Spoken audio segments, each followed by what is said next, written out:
Simula na naman akong trabaho dito sa loob ng bahay.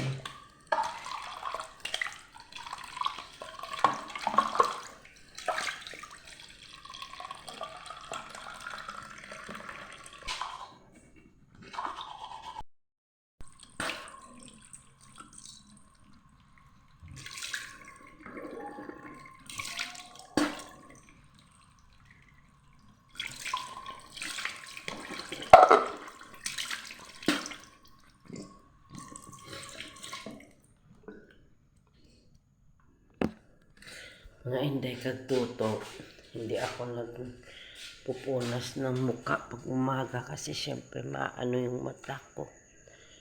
Delikado pag yung nagano ka ng pagising mo, mga maya mga 1 hour. Morning, mga inday kagtuto. Maaga pa ako nagising kasi si Lola nandito. Maglilinis ako kasi dumumisa na sa CR.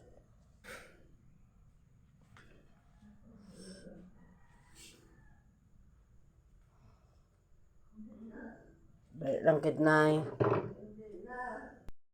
Toto, mahirap talaga yung pag matanda na. Talagang mahaba talaga yung pasensya mo. Kasi kanina nandun ako sa CR, pinalalabas talaga ako. Hinahanap niya yung gamot kasi dumating yan naman dito siya kagahapon. Naglinis nga ako ng kwarto kasi dumumoy siya eh. Be? Be ako be? Be ako be?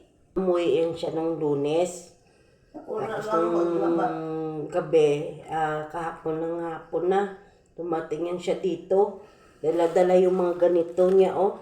Yung mga labahan ko, tapos maglinis ako kasi nag-ano siya eh. Anak mo, ang bulong ko sa naka. Yung butang ko lang sa, ano po, isang pulupot, gusto niya, madaliin niya ako ilabas sa CR. Kailangan talaga mahaba yung pasensya. Nga pa, wala na. Te, paano tayo makabili? Ang ano niya, ang sulod na, wala na unod. Yung haboy ko lang ka, doon ang unod, yung patulo. Lahat, sa kanya yung magnanakaw talaga. Talagang mahaba talaga yung mga ma'am kasi Toto Inday.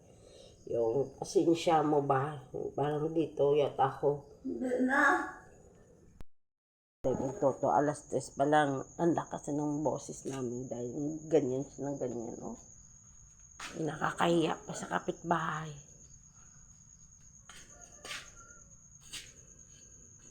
Kasi malakas na yung boses mo. Tulog pa yung mga kapitbahay mo. Sumisigaw na ako kasi hindi siya nakakarinig nga. Sabi ko, minsan talagang mahaba ang pasensya natin, no?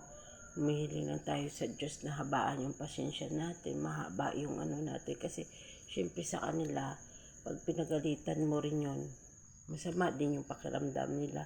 Ikaw na lang talaga mag-adjust sa 92 years old, talagang mag-a-adjust ka talaga ng malaki para hindi mo masaktan yung damdamin ba nila, no? Kaya maglaba muna ako ng alas 3 na madaling araw kasi dumumi po siya eh. Mga alas 3 walang mga inday, good morning mga inday, madilim kasi nga maaga pa ako naglaba.